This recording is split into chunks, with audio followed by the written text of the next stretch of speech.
How much learning do you actually do on the job in real estate, and how much do you remember from your licensing as a realtor? We're going to talk about that today and more in today's episode of The Den. The Den, powered by the Lyons Group, a show dedicated to exploring hot topics in real estate, local happenings, and industry trends. We're a small team of professionals approaching $400 million in sales and nearly 2,000 local transactions. You're listening to time-tested experts and industry leaders. Here's a refreshing look at real estate happenings and more. Welcome to The Den. Hello, everyone. Welcome to this episode of The Den. And today is going to be a fumbling, bumbling episode because we're going to go back and actually try to answer some questions that we had from our licensing exam. No one studied, right? We didn't get any studying here. But before I get to that, let me introduce my friends, my partners, my co-hosts, the fellow members of the Lyons Group. To my left, Paul, Hammy the Rockberry, Aspen the Ninja Gruen, and the boss, Shannon Martin Martinez. My name is Ben Lyons, and I'm your host of The Den, Top Brokers Taking on Tough Questions. Now, today, it's going to be really tough questions. Literally tough questions. Literally tough questions. So what we decided to do is have a little fun today for our audience. And none of us did any studying here, but what we decided to do is everyone pull up some old questions from our real estate licensing exams. Paul, are you nervous? I didn't study the first time for the exam, so I don't know what we're getting into. Kind of like your driver's license, right? You just kind of bumped into some things. And let's not talk about that either. Yeah. Pulled over my first day being licensed. Oh, my heavens. That is, I want to hear that story. No, maybe for another episode. But before we get to the questions, let's just talk a little bit about the licensing exam in New Mexico. And just for our viewers to know, you have two different parts to the exam. You have the first and foremost, which is the national component, which is national rules and regulations and terms that we use on a national level. And then you have a state testing exam that you go through specific to the state. There's things that involve stuff just here in New Mexico or Colorado. So you have to be proficient in both to get your license. But really, how much of that knowledge parlays into everyday business?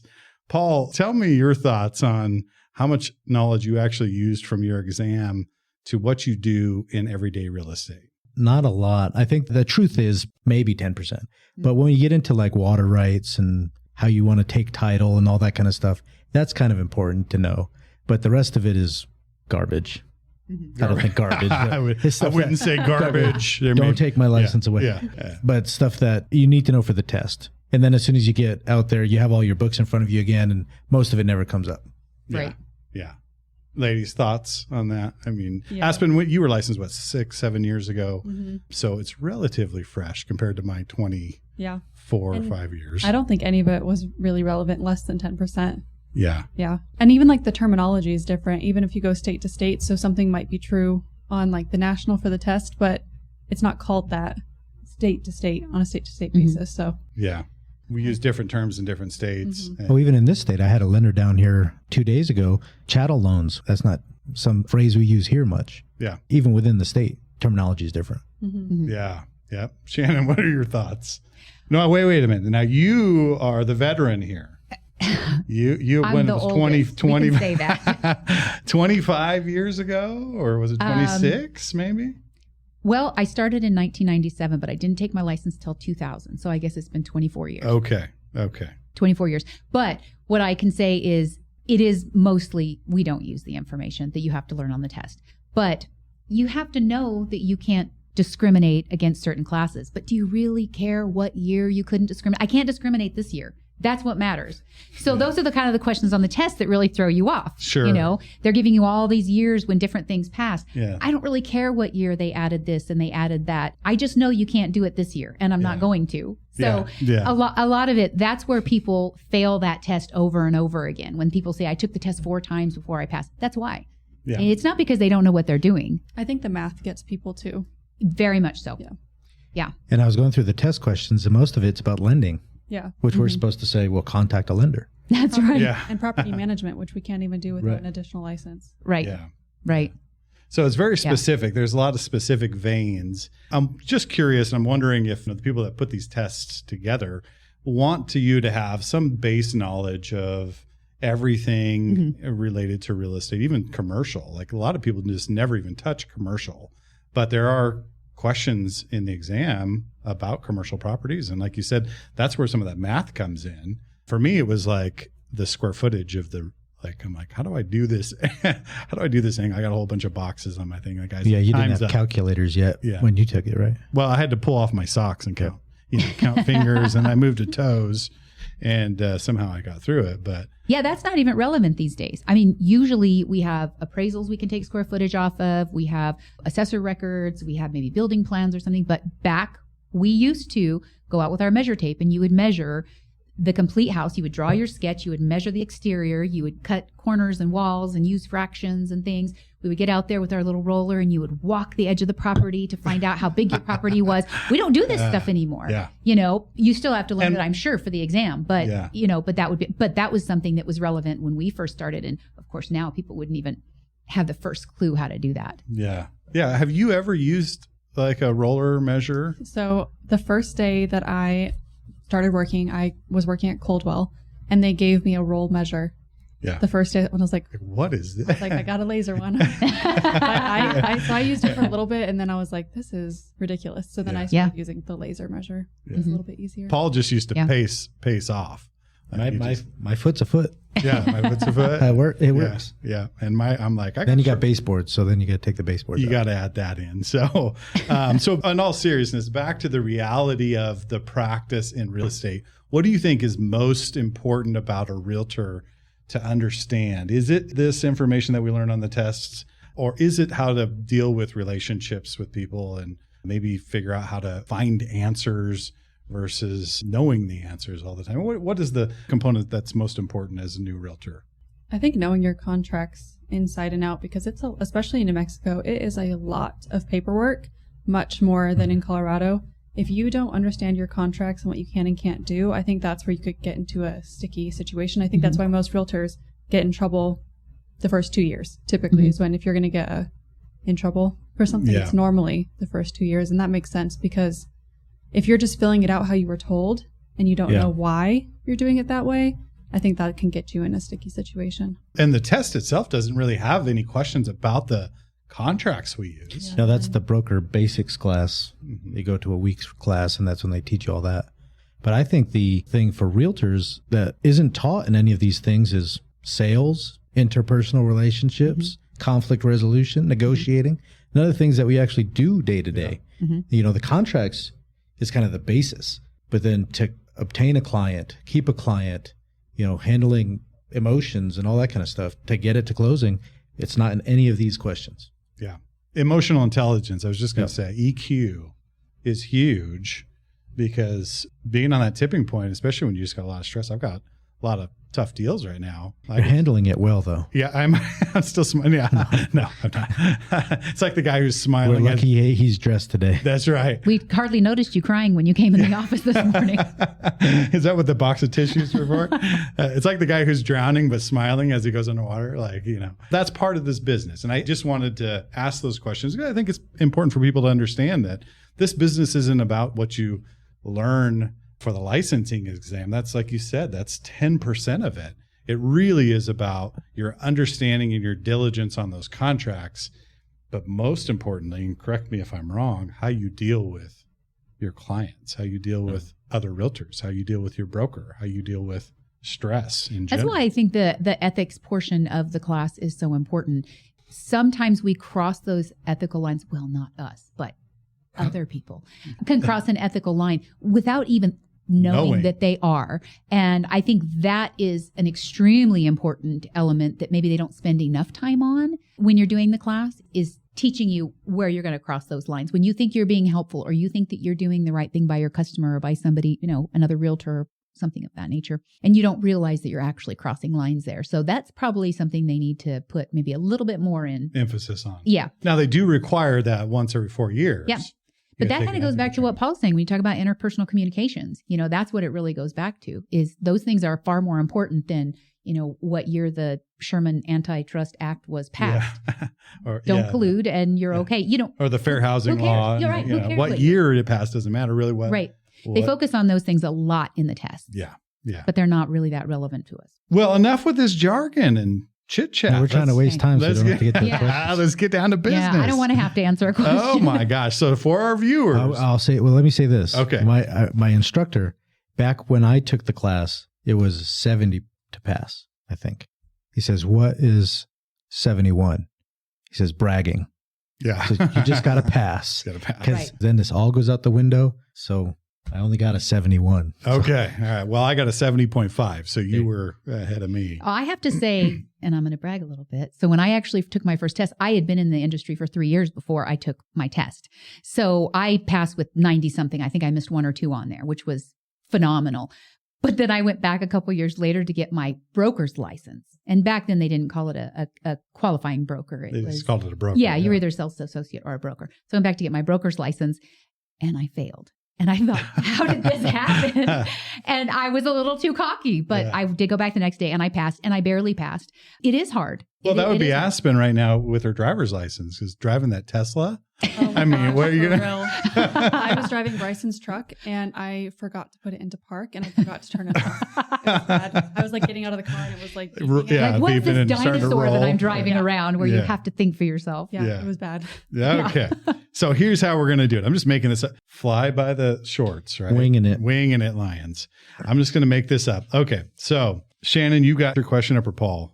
I don't know. I've got a whole list of some. Because I'm gonna hit Aspen with one, right? Okay. Okay. You ready for this? Yep. All right. We'll go across, and then they can go across. Okay. So there's no cheating here. Let me get you a good one here. Oh no, I thought we were all going to get a guess and then I was just going to go with majority. Yeah, no, no, this is on the spot. Okay. Is that this one may be a softball to you. A lender is required under the Truth in Lending Act, we call that TILA, to furnish an applicant for a real estate loan with a copy of blank. This document must be given to the borrower before the borrower can be obligated to repay the loan. A, amortization schedule. B, disclosure statement. C, deed. Or D, financial statement. B, disclosure statement. Oh, softball it is. She knocked it out of the park. Okay, go easy on me, Aspen. Okay. I came prepared and I circled the ones that I was going to read. Oh, Lord. If a person has complete control over their property and the ownership in the property is not defeasible, what interest does the person have in the property? A, fee conditional estate. B, fee simple estate. C, life estate. Or D, defeasible fee estate. Well, I don't think it's A, and I don't think it's, well, what's D again? D was defeasible fee estate. And you said that it's an ownership without a defeasible estate. So I don't think it's D. Shut up, Paul Berry. I'm going to go, what was B and C? B was fee simple estate and C was life estate. I would say fee simple B, my final answer. Correct. Ooh, man, look at that. You're on fire. Terrible. He needed a win today. I needed a Yeah. win. Yeah. Thank you. Thank you for softballing me. Okay, Shannon, you're up. And Paul, you're in the hot seat. I don't like this. Yeah. Okay. Especially when we both got it right. Oh my God. Yeah, that's right. We said a Just you good off tone. camera. If I'm fumbling, just go like, Yeah. Okay. I got you. No So- cheating. No cheating, Paul. I would never allow that. my customers don't watch anyway. Right. Which of the following is protected by the Federal Fair Housing Act? Is it behavior, age, marital status, or minor children? And It's not A. What was We know that. behavior. Age, Yeah, behavior is not Yeah. protected. age, marital status, or minor children. See, this is why it's they tricky. added? Because they've we- added stuff. Yeah, because Yeah. this is what's tricky. This one is that tricky. All of these are protected Yeah. somewhere. Yeah. Yeah. Yeah, So that's right. It's either, But it's where either, are they protected Yeah. Yes. here? it's either B or C. Which one? Which one? Dun, dun, dun, C. dun. D. Minor D. children. See, that's what I'm saying. They're all protected, but they're protected under different acts. So that's one of the things that becomes so tricky on the test. Yeah. Is Yeah. you know that they're protected, but which act, which and act, which year? All right. I got one. See, and I would have That's a said hard one. I would have said married. I would have said married. That's what I there. said. Yeah. That's what he said. Marital status. Yeah, but it was minor children. Wow, incredible. I'm glad you got that one. All right, Paul I Berry, know. you're Sorry, up. Paul. That's all right. That's all I'll right. give you an easy one next Yeah. time. This one's a hard one. Let me. See, I'm gonna Oh, get it. Lord. No, I got it wrong. So you got to get this one. The law in all states provides that contracts for the sale of real estate or an interest in real estate are unenforceable unless they are in writing and signed by the parties. What law is this? Oh, I'm thinking, yes, that's Yeah. That's correct. right. That's right. Yeah. We're good. Yeah. Okay. What law is Move that? on. Yeah, that's right. A, statute of limitations. B, statute of estoppel. C, statute of real estate. Or D, statute of frauds. Statute of frauds. Thank you. I That's just, right. needed, Wow. I just needed a refresher. I couldn't think of what it was until. There you go. they were- That was good. That was good. Okay. So far we've only had one person miss and miss miserably, but I'm not going to mention any names here. Are we recording? Yeah, we are. Okay. Now So when you call the Lyons Group for a consultation, You know which one to call. that's right. I usually have an open book, so. Okay. So this is a little bit trickier, Aspen. Okay. Okay. Blank is not part of the property manager's responsibilities. A, fairness and honesty. B, keeping up with rental rates in the area. C, telling the owner the market value of the building. Or D, keeping up with vacancies, C. which is not part of the property manager's responsibilities. And you are correct. Telling the owner Dang, the you're market good. value of the building is not the property manager's responsibility. That is the realtor's responsibility. And a property manager typically is a realtor, but a selling realtor's responsibility. Okay, Oh, you're up. sure. Eek. I'm up next. This one was hard because it's different terminology than we use, but I think you'll get it. A parcel of residential real estate is held in a life estate. The life tenancy is held by a woman, and she is the measuring life. Her nephew is the remainderman. The life tenant wants to take a loan using the property as collateral. Which of the following statements is correct? A, no lender will lend the money when collateral is real estate held in a life estate. The remainderman's signature on the loan documents is irrelevant to the lender's security interest in the realty. C, because she is merely a life tenant, the woman holds a non-freehold estate. Or D, both the life tenant and the remainderman will need to sign the loan documents to protect the lender's security interest in the property. Oh, and I'm wondering if that's like a reverse mortgage type of thing. I would go D with that both parties need to sign. Is that correct? Correct. Yep. Ooh, I would have went B. See, I would have got it yeah. wrong. It's Wow. hard when the terminology is different Yeah. than what we use day to day. Yeah. Oh, man. Whew. I'm sweating a little bit. Right. What do you Paul. All right, Shannon, you're up. Hit Paul with a curveball here. A woman who owns a parcel of real estate in severalty wants her son to have the property, but only after she dies. Which of the following choices is correct and will accomplish her wishes? A devise in properly executed will, a life estate in which the son is the life tenant and measuring life, and the woman is the remainder man, alienation via a delivered and accepted quitclaim deed. Since the property is owned in severalty, the other owner will need to be consulted. Wow. I don't even. Okay, your question is. Yeah. I'm thinking it's either A or D. Or either, is that? And you would be right. Okay. Mhm. I don't like how you've done that. You did that the last time too. You're like, But- B or C. Yeah. Yeah. It's And I'm either in A, love. B, And I or got it C, or wrong. D. And I got it wrong. So which one? It is one of In those. severalty, it would have to be kind of the same thing he had. It would be D. A properly executed will. That would do the job. That would do the job. Yeah. Simple and straightforward. That would make sense. That I makes was sense. going to say D too. Mm-hmm. I was thinking D, but then I was like, maybe it's just See, that's a the will. tricky thing. Yeah. There's always one answer that's right and the other answers that are kind of right somewhat. Yeah. And that's what makes it hard. I Yeah. always didn't like the ones where there was multiple right answers on what you would do, but it wanted to know what you do first. And you would really do all of those within like 5 Yeah. minutes of each other. They're all right. Yeah. Exactly. Yeah. And it's not like you do one 10 days later. It's like you would do them all.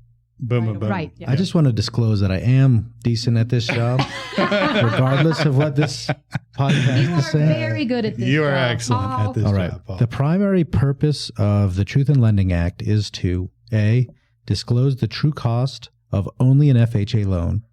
B, control interest rates on behalf of the customer. C, control the true cost to close a transaction. Or D, disclose the true cost of obtaining credit. D. Yep. Oh my She gosh. studied. You want to give this one a roll or what? I need harder questions. Oh my gosh. Okay, so I've got one for everybody here.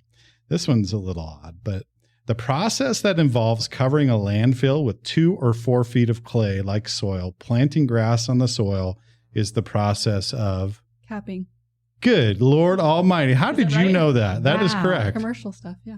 Good. Yeah. See, Good I don't do work. commercial stuff. That was So, out of my. The first answer was soiling, and we don't want to. No one wants to soil. Nobody them, wants to be so, that guy. yeah. And then capping, chipping, and remediation. That's good work, Aspen. All right. Thank you. I'm nervous. Very good. Very Yeah, good. Very good. You've gotten nervous. You got the last. Yeah. You got it. I got lucky. Your neighbors use a portion of your property to reach their guest apartment, which is on their property. As far as you can recall, you never gave them permission to use your property, and you discussed with your attorney the possibility of preventing the neighbors from using your property. Your attorney explains that the ownership of the neighbor's real estate includes an easement appurtenant giving them the right to use that portion of your property. Your property is the blank. A, leasehold interest. B, dominant tenement. C, servient tenement. Or D, licensed property. I'm going with C, servient tenement. Correct. I like that. I remember that. I was thinking when they first asked that question years ago, I was like, why is that not the dominant parcel? Because it's allowing the easement, and it's the exact opposite. Mm-hmm. Yeah. You know, it's funny because I've gotten every one of these right except for the ones Dude, asked that to me. Paul. Shut up. So rude. Sweet. probably too easy. my Yeah. fault. Yeah. Throw them a softball. Okay. No. No. Go easy. I'd rather be like, I had the hardest questions. I got them wrong. Yeah. Okay. An agent, broker, or lender who is blockbusting is trying to scare owners in the neighborhood into selling their property. True or false? They're blockbusting. Are they trying to scare people into selling their property? Sure. Yeah. You are right. You Yes. are right. That is I was trying to. true. That's true. That is I like to think it was all the steering definitions. Well, you got redlining. You got redlining redlining, and steering, steering and blockbusting. blockbusting. Right. Yeah. And they're all just, Yeah. Just don't do it. Okay. yeah, Last you just don't do it. Yeah. It doesn't matter what year you were told not to. last one, Paul, and then we got to move on. Get her good. See, I can say that because She's not. You know, we are Yeah. good friends, Paul. We are good We're like Okay, this. this is a story here. For the past 30 years, the Stone family has operated a neighborhood grocery store. Last week, the city council passed a zoning ordinance that prohibits packaged food sales in the area where the Stone's grocery store is located. The store is now an example of an A, illegal enterprise, B, non-conforming use, C, violation of eminent domain, or D, variance of the zoning laws. D. No. No? Non-conforming use would be my guess. That would be my guess too. Paul? You know what? You're right, because they would be grandfathered in. Yeah. You're right. Yeah. Oh, how- you got her back. Yeah. Yeah, you got me, Paul. They gotcha. Okay. Let's move on to a quick still love you, speed though. round. That was fun. I appreciate you guys playing along. And just so our audience knows, we did not study for this at all. So Obviously. So let's move on to the speed round. What is the biggest reminder that you've had that's important in this business, just based on our discussion today? Paul, kick it off. To know that I don't have all the answers, but knowing where to get the correct answers is probably more important than having the right answers. Mm-hmm. I would agree. That's a great answer. Thank you. See, Finally. you came back and you hit a RBI, and Yeah. there you go, won the game. There you go, Aspen. I would say kind of similar to Paul, but knowing, like, really choosing your qualifying broker and where you're going to work based on their knowledge too, because you don't have to know everything, because the stuff in this test, I mean, we might use some of it, but we don't really need to know most of it. But if you have a qualifying broker who knows the answers that are relevant to where you live, that's what you need when you're first starting. Mm-hmm. Love that. Great answer. Shannon? So I would say just know that if you are going to get your real estate license and you are headed into the test, don't read too much into it. If you fail it a few times, which most people do, it's designed that way. It's designed for you to really have to know things back and forth.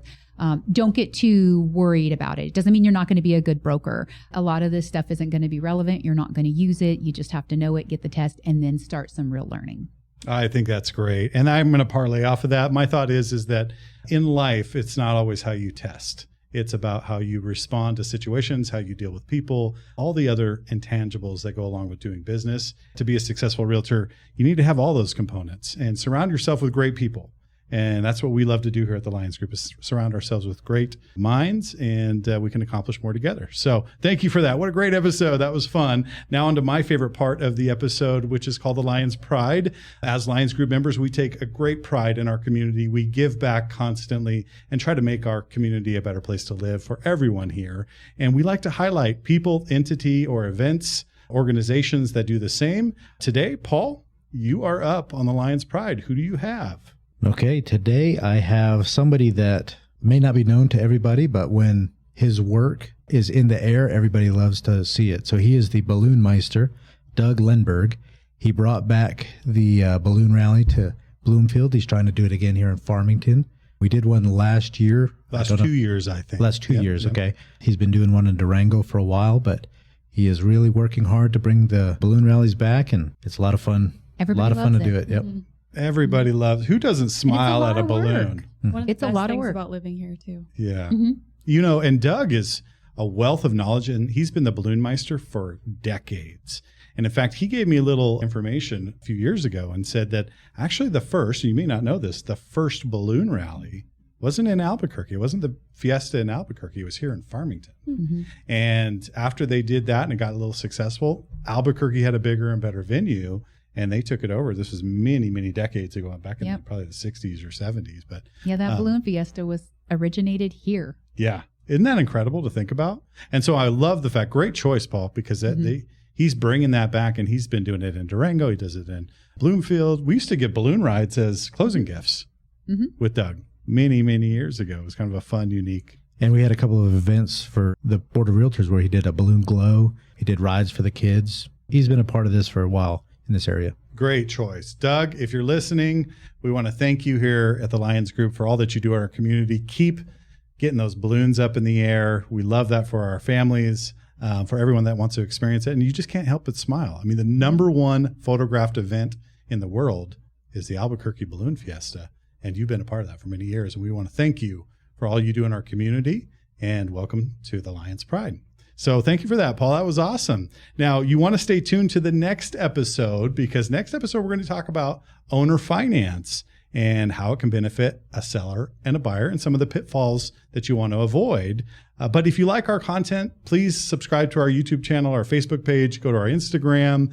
You can leave a comment. We would love to hear some feedback. We love engaging with the people that watch the Den, and we also like to share as much knowledge as we can. So schedule a consultation with any one of us. Go to sjcbroker.com, and you can contact any one of us. Get your own private consultation at any point. We love to give you an advantage in today's market. Thank you for listening to this episode of The Den, and we'll see you next time. Thank you for listening to The Den, powered by the Lyons Group. Hit the subscribe button to keep informed on real estate happenings. If you'd like to learn more about the Lyons Group, visit sjcbroker.com. Complex markets require complex strategies. The Lyons Group can give you a true advantage in any market. Whether you're buying or selling, residential or commercial, contact us directly at sjcbroker.com. We're time-tested experts with a client-first approach, and we'll see you next time in The Den.